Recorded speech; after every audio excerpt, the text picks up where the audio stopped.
Welcome everyone back to GOK Today, your go-to source for all things Gathering of the Kingdoms. This podcast will run from January to July, and we will be with you every step of the way as we count down to this year's event.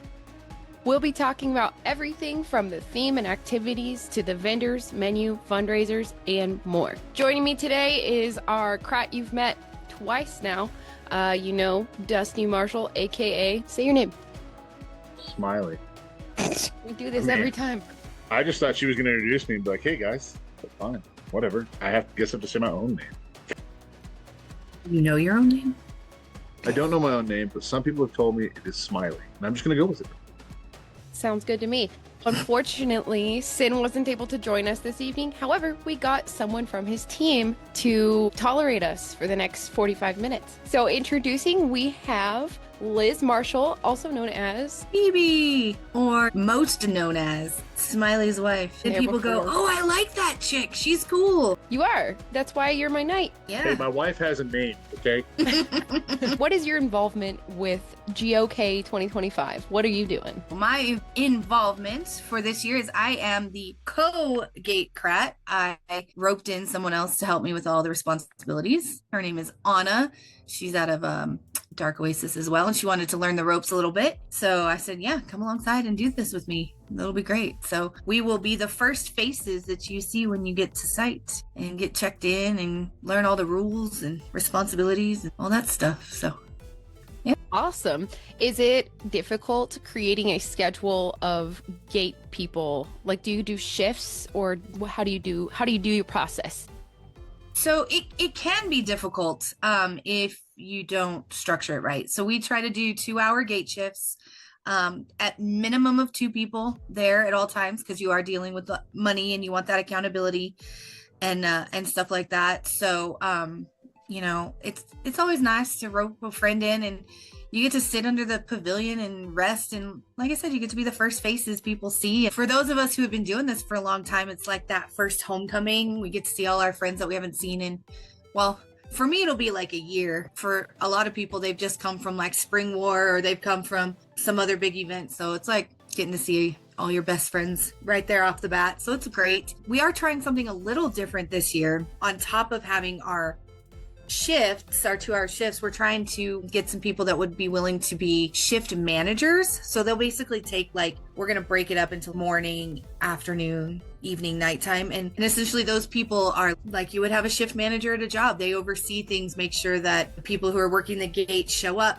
to be there, the people who are, they're hydrated and they're fed and those things, so that Anna and I don't have to be right on top of it all the time. If something happens and we have to scoot out of there for a little bit, or we're engaged in something otherwise, then, my shift managers will be there to be that first line of defense. And then if it's like, yeah, we can't fix the problem, or we can't handle this situation, then they can come to me or Anna, or one of you guys as the 3 main crats. So we're trying that out. That's really exciting. I like that idea. I think it's a good way to do things. When I was doing Gate Crat stuff, Phoebe's helped me out with almost all the time. We've kind of tackled that together. And I guess it was probably 5-6 years straight for this event specifically that I got to be our Gate Crat. So we've got to kind of figure some things out, design some stuff, and implement some things. And there's always going to be somebody who doesn't show up for a shift, or more than one somebody's.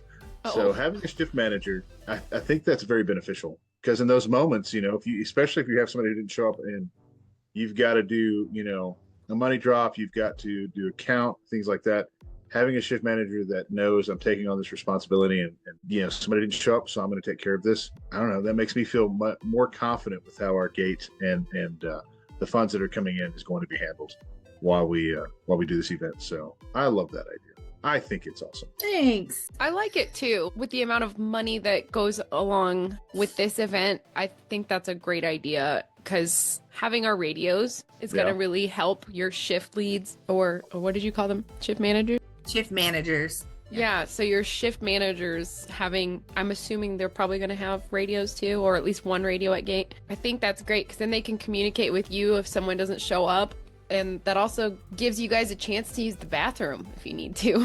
Just, from our last episode, that toilet paper is very important. Toilet paper is important. That's one of the things. We come to these events not just for, to work them.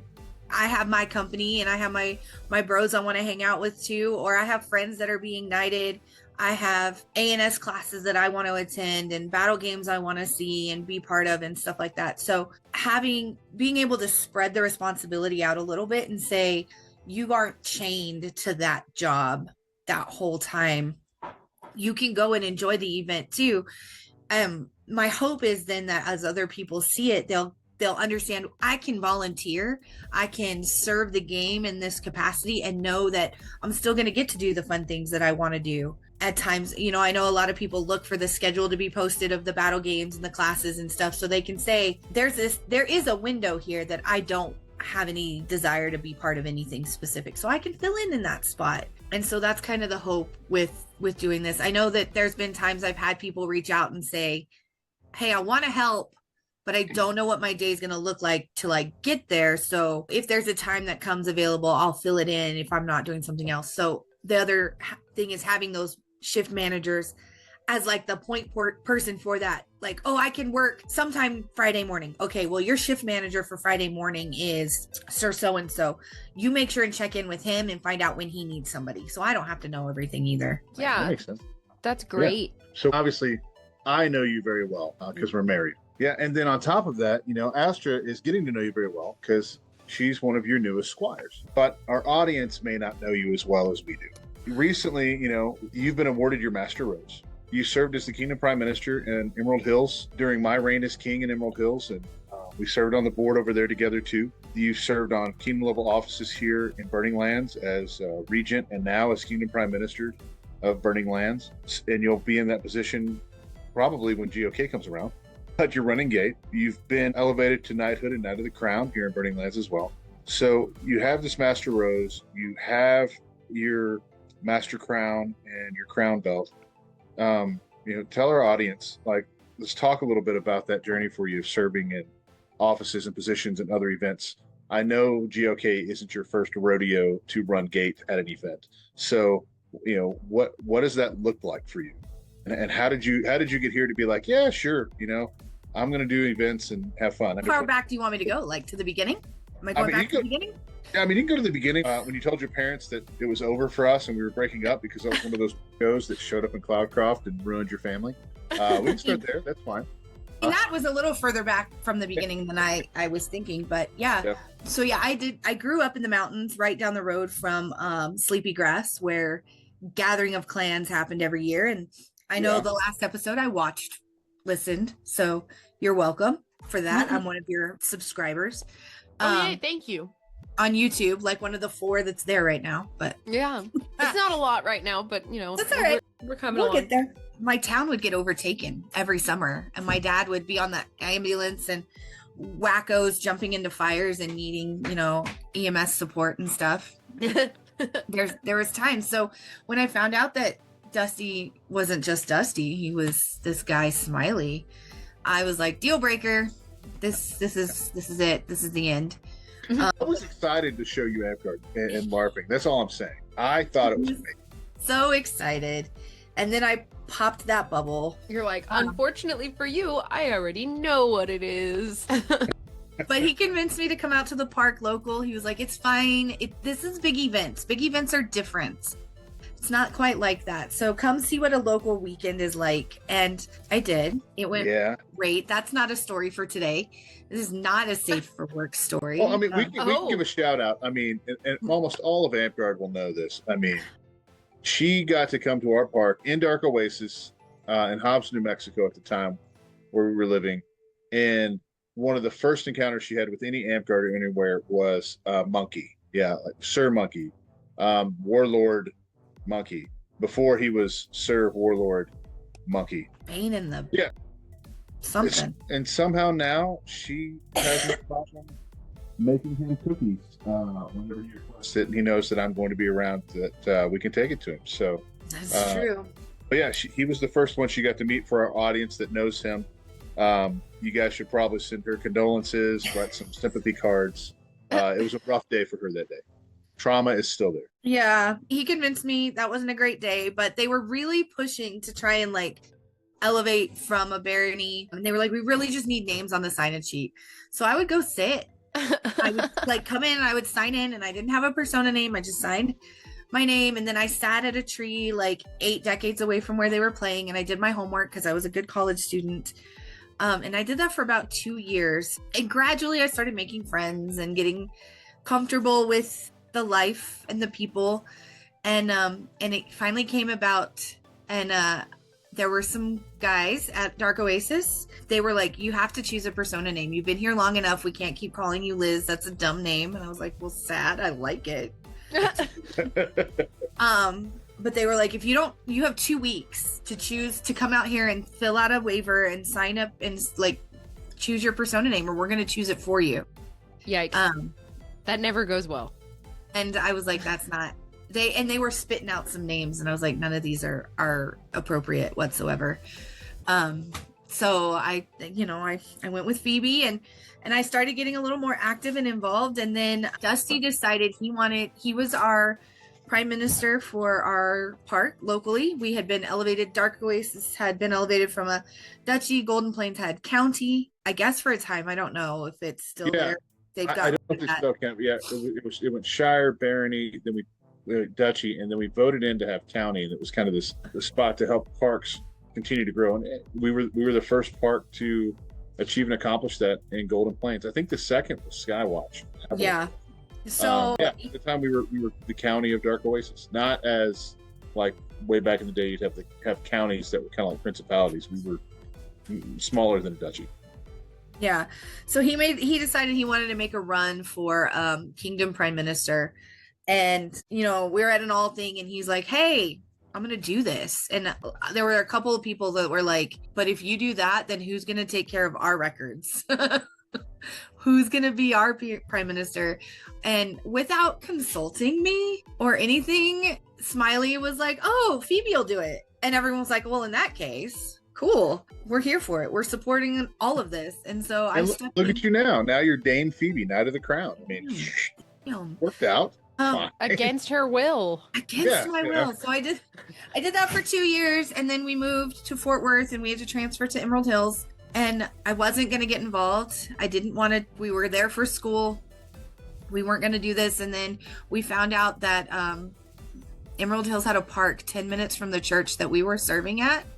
Because for those who don't know Smiley, he's a pastor. That's what he does.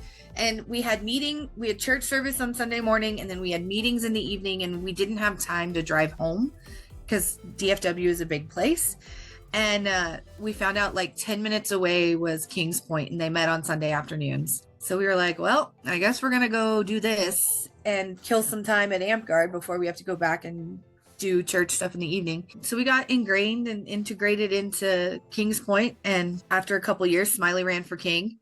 The prime minister at the time, he was like, I'm stepping down. He was halfway through Smiley's reign. He's like, I can't do this. I'm working on my degree, and I'm a teacher. And I was on pain meds at the time because I just had dental work done. And Dusty's like, it's fine. Liz will be KPM. Oh my God. It worked the first time on the local level. Why not do this on a kingdom level? It was fine. It was okay. So I did that for a reign and a half before we left. And during that time, I helped run Banner War. I helped run Gate for that. And then we moved back to New Mexico. And now here we are in the Burning Lands. And I had a friend ask me if I would run Gate for the very last Banner War. It was the first time that I had run a Gate for an event that size, like an IK event by myself. And I did pretty good. I didn't sleep the entire event because I was terrified. You didn't? To sleep. And I had every squire I had on site constantly run by to check on you and see if you were okay. Like Calthrax, he was joking at Spring War this year because we were talking to Jordan. That's what it was, one of my other squires. And he was like, yeah, it's the easiest thing. Like the main requirement you have to be Smiley Squire is check on his wife and make sure she's okay. That's what you gotta do. And I mean, that's the least you could do for like volunteering her for all of this. See, that's why I have 57 squires on 17 different planets. I gotta make sure she's covered. Multiple countries too. That's true. I do have squires right now in multiple countries. That is a good miss you. Yeah, if you're listening, we miss you. Yeah.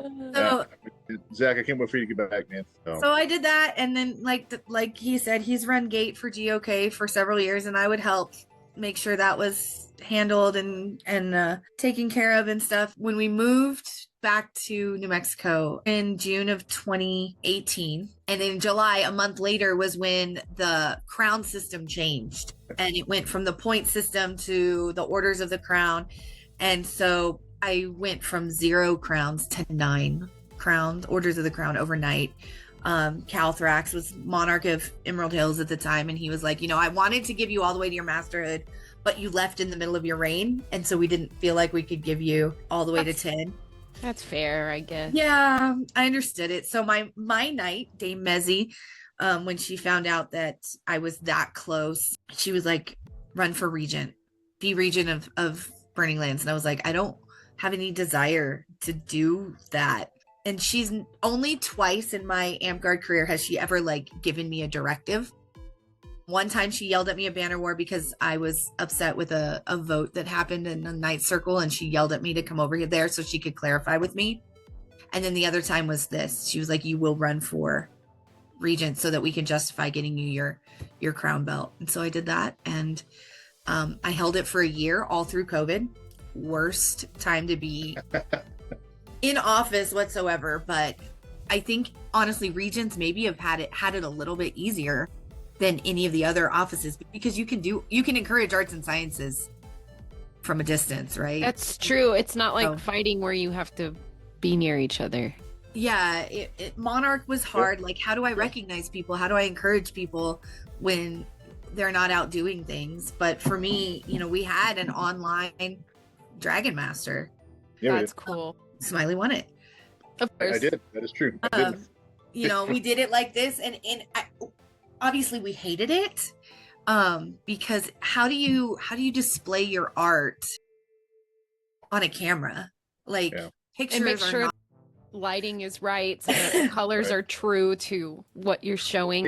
Yeah, it was hard, but at the time, I think that's what every kingdom was doing, though, right? Like, I remember that Dragon Master because I entered our Dragon Master here in Burning Lands, and at the same time, I also judged Dragon Master for Emerald Hills, from here, and so I did both, and that was definitely interesting to do that. I think that's what everybody was doing. Obviously, maybe I'm a little biased here. You're my wife, but I thought you did a fantastic job.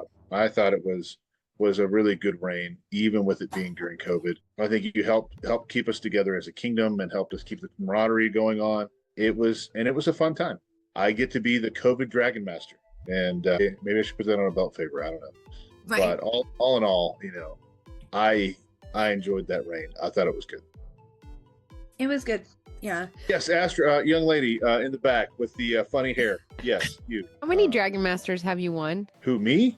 Yeah. I think only 2. 2 now. Yeah, I think it's 2. I think I've placed in the top 3 of probably 5, 10, maybe 10 Dragon Masters out of 30 years of playing Amtgard. I have entered enough items into Dragon Master to win it maybe 10 times total. And I've probably entered 30 plus Dragon Masters with at least one item or a couple of items. Just to stay relevant.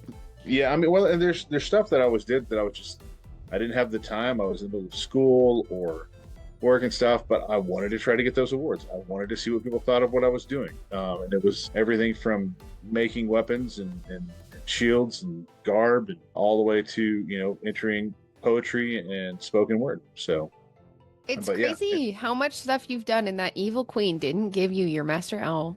I know. I don't know what was wrong with her. I mean, I will never let her live it down. I'm thinking of making her a tunic that looks like the Ghostbusters symbol, that has like the ghost and it's like the circle with the slash through it, but it's an owl. And it's funny. No owls for you. Something like that. I'll settle for a belt favor, but but I mean, to be fair, I did recently get my Master Dragon, and that's cool. And that encompasses stuff that I've gotten dragons for all the way back to the 90s, like 97, 98. So it's been fun. It's been really cool that way. And Liz, Phoebe's been able to be a part of that. Even as the regent here in Burning Land, she's been able to advocate for me. She's been able to encourage me. She's been able to kick me in the head when I'm like, I'm done. I just can't do this anymore. Nobody cares. She's been all of those things. I didn't know you could get your leg that high, Liz. Mainly what happens, it's fine. she takes me out at the knees and then kicks me in the head. Tracks. So you get to Burning Lands. We're here doing all of this stuff. Obviously, you have experience to do these things. You've been awarded your Master Rose for service to the game. Doing Gate's not, again, this isn't your first rodeo. So what can some of the attendees to GOK expect whenever they show up to Gate? My hope is to have it as streamlined as possible, where you're not having to stand there for 8 million years signing paperwork and filling things out. That's why the pre-registration process is so important. Like, please pre-register, please prepay. I think we're working on getting our waivers online too. We've gone to a new waiver system where everything is online. I think the only thing waiver wise that I want to have physical copies, like signed, sealed, delivered on site, is going to be our youth waivers, just because as a parent of 3 children, 2 of whom are older and getting more active in the game, I just want to protect those babies and make sure that we're in a safe situation. So those are the only ones I'm really concerned about. But a system that Smiley developed and then we've kind of grown over the years is I like to have everything separated out by kingdom. So all you got to do is walk in and be like, I'm from West March. Okay, boom. All I got to do is find the West March. You're there. I don't have to sift through like hundreds of names and places. Sign in, get your little swag. I think we're going to get our challenge coins again this year. Hand out maps and brochures of what to expect. If you win a cabin bid, we're going to make sure that your cabins are labeled more. I do want to say this, though. Links to fill out our adult and youth waivers, but we do prefer to have the physical copies of the youth waivers. Those are on our website. The same website that you go to do pre-reg. It's under KOTBL, Kingdom of the Burning Lands. And you scroll to the bottom and we have a bunch of links. So if you're listening and you want to help us out at Gate, help your process go by faster, then I'll be able to put all of that in a spreadsheet. We'll already know that you're waivered, you're paid. We're going to scan your ticket QR code with our phone picture tickers. And then boom, you're good to go. Get your little goodie stuff and probably a wristband. Yeah, like my goal whenever you get there to Gate, like first of all, I don't like a whole lot of bottleneck. I want people to get through as fast as they can. Especially, a lot of people drive or they're flying and then they have to drive up, and nobody wants to stand around. They want to get there and they want to start swinging stick and hitting people and seeing their friends and family, and nobody wants to do the paperwork process. So as fast as we can get through that and get you on your way, the better. For my Gate volunteers too, I don't want to stress you guys out. I want you to be able to enjoy your time. So that the hope there is that can be a quick and painless process. You'll get your wristband and it'll show that you've paid and that you're in. And then if you got to leave site, which I totally encourage it. Our community is great. If you want to drive an hour down to Alamogordo, where Dusty and I live now, and hit White Sands and go do that, that's a fun thing to do and get out of the hubbub. Or there's fantastic shopping and food places in Cloudcroft. You support your local economy. If you want to leave site for a little while, do it. Just don't lose your wristband and you can come back in. That's always an encouraging thing to do. Treated it like a vacation. Go into town and do stuff. That's the easiest option. Like I said, with our cabins, your name is going to be on the door of that cabin, or your company or your household, however you want it labeled, so that whenever you get here, there's no question of did I get this one or this one or this one? You're just going to know that's where you go. Awesome. We really want to make this as seamless as possible. We're trying to get the lodge opened up where we can do a little bit more in there. Yeah. Not be taken up with stuff. I know the menu sounds awesome already. Yeah, that's kind of the hope. Yeah. So do you think there are any misconceptions or wrong ideas of what Gate is for or does from a player's perspective when most people or new players, I guess pick one or the other, but as they get to an event, do you think there's an outlook on Gate that people have the wrong idea? I don't know that I've ever heard that. I think that in terms of volunteering and working Gate, I think people think that it's a boring, I just have to sit there and do nothing.